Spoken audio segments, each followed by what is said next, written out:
Amina Mohammed, welcome back to SABC News. Thank you. Great to be here. Let's begin with the news of the day, right? And the largest military build-up in Europe since the Cold War, with some now estimating as many as 190,000 Russian troops on Ukraine's border. The UN Charter is clear that all members shall settle their international disputes by peaceful means in such a manner that international peace and security and justice are not endangered. That does not appear to be happening here, no less through the actions of a permanent member of the UN Security Council. What are the stakes at play here from where you are sitting?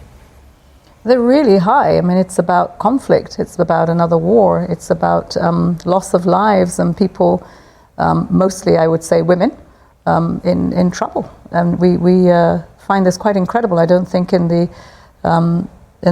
worst of your imaginations you could think that this would happen in 2022. We've just come out of a pandemic. We know what it is like to be faced with a life-threatening situation. There are many conflicts around the world today that we can take lessons from, that's not the way that we are going to resolve any issue. Mm-hmm. We will come back 360 degrees to the table to talk again.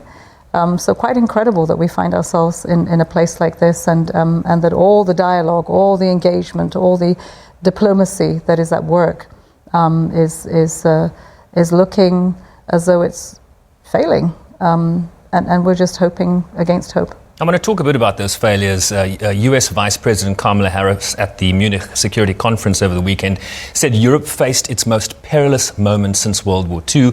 The UN Security Council is responsible for the maintenance of international peace and security, and yet is incapable of fulfilling that function because Russia has veto powers, which means it can essentially do away with any consensus resolution that might seek to end this escalation. Do you see the rules that govern the Security Council as problematic? They're a big challenge. We've been trying, I believe member states have been trying to get the reform into the Security Council so that we can continue to be faithful to the Charter. A divided Security Council means that we fail the Charter, and we're seeing that playing out right now. So I think it is imperative that one has a look at what this has taken us towards. Hopefully we do not see a conflict because, as you say, as I say, we hope against hope, to bridge consensus, to remember at the end of the day it is the people that will suffer, and that's what the Charter speaks to. That's the responsibilities of the P5, is to keep this world together, never to know another war again. And yet, look where we find ourselves. Isn't it not deeply problematic for a council to have this permanent five makeup where when a permanent five member is a protagonist to a possible conflict, it is rendered incapable of acting? It's always been the danger of having an exclusive vote without checks and balances that bring you to something like this. I believe this is what member states have been discussing, what member states continue to discuss. And perhaps this is a time at which this incident, this moment in time, will bring us back to a conversation about that veto power, about the construct of the Security Council, and it's upholding the Charter. The Secretary-General's Common Agenda report launched last year provides a blueprint for a greener, safer and better future, from COVID to climate action, peace and security, women and girls' rights, dealing with the infodemic facing the world, rebuilding trust between communities and governments. A report that aims to, quote, turbocharge work on the SDGs. Doesn't it seem to you that the UN, by producing one report after the other, is essentially just circling the wagon? I would argue you have a common agenda report. It was launched in 2015 and it's called the SDGs. Absolutely. I mean, I was very much part of the team that helped to shape that with the rest of the world, and it was a great set of goals. For the first time you came together with an integrated agenda that everyone agreed was global, not South, but global. 2015 is a few years ago, and the things that have happened in between 2015 and now, and will happen between today and 2030, require that the UN is alive to those challenges that are stopping us to get ahead with implementing the SDGs. So what our common agenda does is really a review of where we are, why we're off track. The pandemic, of course, has exacerbated it, but we were off track just before then. And what are those reasons that we are perhaps falling behind, losing some of the gains that we've had to move forward? So the common agenda, yes, turbocharges it. It starts to discuss the social contract again. It starts to put at the front of it the financial architecture that is not working to finance the SDGs. You can't control implementation, though, and that's that's been a big factor with the targets in the Sustainable Development Goals. This is about the lack of implementation. You said it yourself. So how do you control implementation in this new report? It's not a control. Like you said, you can't control implementation. You can't control a state. But that's the problem. But what you can do is you can look at the enabling environment and say, okay, where is it that we can make moves? Where can we actually do something about it? Right. On the financial architecture, you can do something about it. On climate action, you can say to the bank, you've got to have 50% more that's going into adaptation today than you've ever had before. If they're not going to do it, you speak to the governing board until you move. We spoke on the IMF when they had the SDRs, the largest number of SDRs that have ever been issued. Now we're saying that's great, well done, but what are we going to do with them? How can we make sure they're redistributed into places where they really matter and they don't just sit on the shelf? So there are many things that we can do to move this, and many things that perhaps we need to bring to the fore, which you will see in our common agenda, that should accelerate it. There are multiple conversations happening around the world. In some parts of the world, you're talking about vaccine inequity still, and in some parts of the world, you're talking about moving from a pandemic phase to an endemic phase. Things are starting to open up in places like Europe and the United States. Not quite the case in Africa. Where do we go from here? No. In Africa, I mean, where we are talking about a lack of vaccines and inequality, what we did see a few days ago was that they're the 6-7 countries that have now been given support to go ahead and look at a preparedness for the next pandemic. For sure, we will have another pandemic, right. And to see manufacturing for a vaccine, but not just a vaccine that would deal with the pandemic, but what is happening in routine immunization. So again, that turbocharge, because what we've said is that we're not going back to where we were before. We have to accelerate into the future with a better recovery than we've had right now. So in every circumstance, we will be addressing this in ways that will not take us back to 2019 or 2020 for that matter. And of course it exacerbated what women and girls in our world are facing, right? It's a good segue to talk about the issue of women's rights. Take the Afghanistan context, the DSG, where the Taliban swept back into power last year. You co-wrote later in the Wall Street Journal that girls have an intrinsic right to education, yet reactionary forces warping Islamic teaching too often limit or deny their education. You have taken on this issue not just as the UN's top-ranking woman, but also from the perspective of your own faith. This is a very personal story for you. Absolutely. I mean, you're DSG in terms of a title and a mandate that you hold, but as a person, I'm a Muslim who is seeing my religion being misinterpreted for women and girls who have a right to education, have a right to seek knowledge, have a right to participate in a society alongside their menfolk. And so, I feel personally very strongly about that. We have the Taliban in power today. We have to continue to engage them, and where they don't have the knowledge, we have to make sure our women have that knowledge and we can be at the table and we can argue that. Now, in the case of Afghanistan, we've got a very complex situation in that we have both an economic crisis and a humanitarian crisis. Mm-hmm. And all the while, we've got to get to help those people, but we have this barrier called the Taliban. And so for us to try to get past that is first to get it right, what we are talking about in terms of women's rights. And it's non-negotiable. Women's rights in Afghanistan, in any other country around the world, and certainly not to put a label on it to tell it that it is because it is Islamic. It is Islam that says that we don't have that right. We absolutely do. In Islam, the most important person is the mother. That's said 3 times by the Prophet ﷺ. I think in many societies and religions, the mother's the most important. Absolutely. You recently represented the Secretary-General at the African Union Summit in Ethiopia, a country grappling with an internal conflict where atrocities have been committed by all sides, particularly, again, women and girls, right? You've traveled to some of those conflict regions. What do you want the world to know about what is going on in Ethiopia today? Well, war is dispensable, and the only victims of war are women.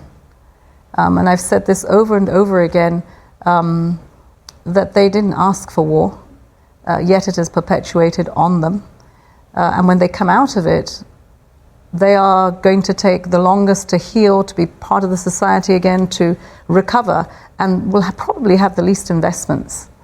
And so for me, why war? I mean, why do we go to war? Why don't we look at the root causes, the early warning systems that we have, and have more women involved in some of the peacemaking that needs to happen, the dialogue that needs to happen, include them, because they are certainly going to be at the brunt of that conflict, whatever conflict we have. And I mean, the issues in Ethiopia or in another terrain, right? The issues are compounded at the end of the conflict when the guns are silenced, as opposed to the issues they were grappling with at the beginning, not so. We are never better off after a conflict. It takes a generation or more to recover. Conflict after conflict after conflict, and those carrying the burden of that conflict are women. Let me press you around the issue of net zero emissions by the goal, certainly by 2050, for developmental states in particular. South Africa's Energy Minister, Gwede Mantashe, said earlier this month that coal miners remained an integral part of the country's energy transition. Coal still employs thousands of people in South Africa. The minister says getting rid of coal immediately, like some want us to do, would relegate the country to a fourth world economy. What do you say to that? No, I don't think so. I think that what happens is that transition and just are two important words. And the coal miners should be a central part of that.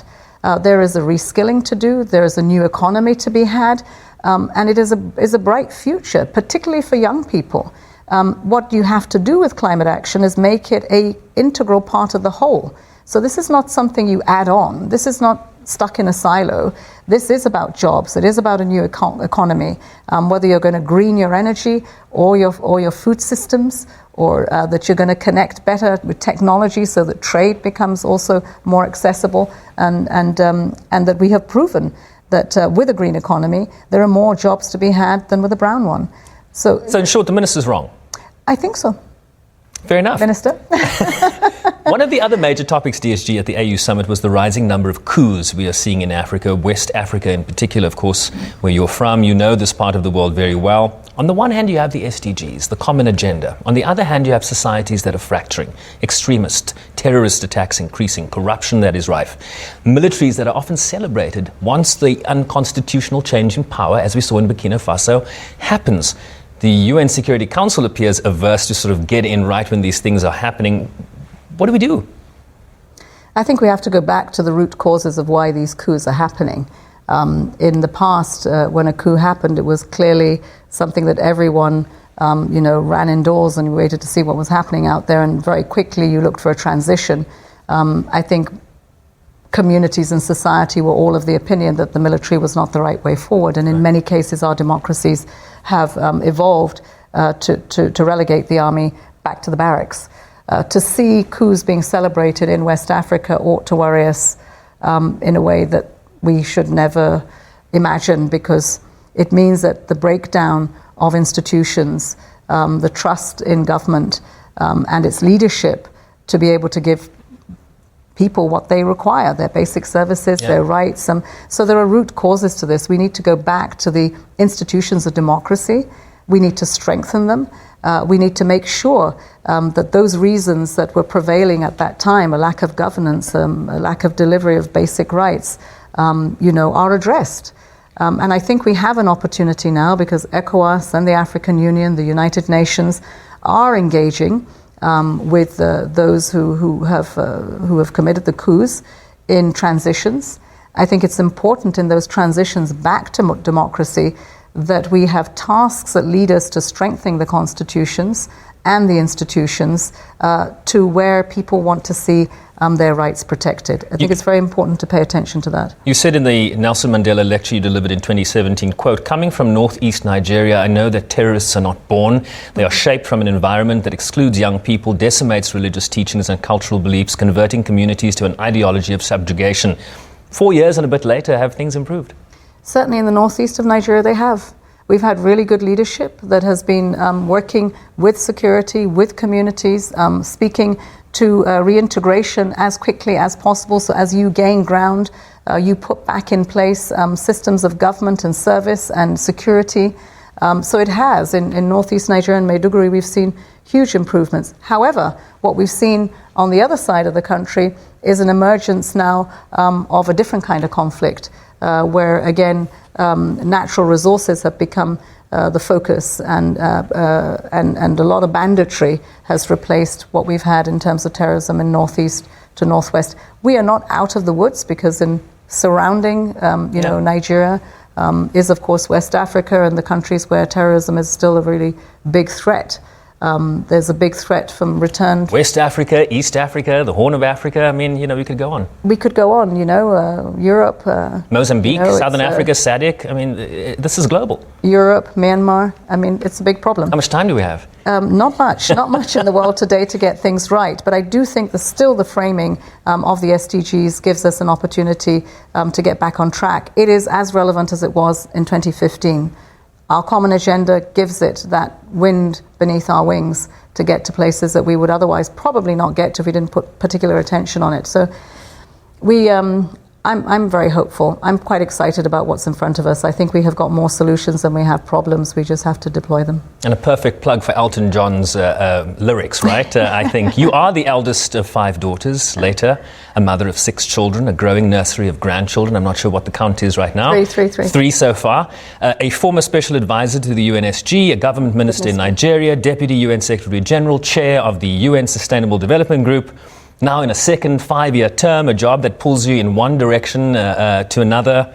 There are, of course, 193 National Day events at the United Nations, which also takes up your time because you have to show up.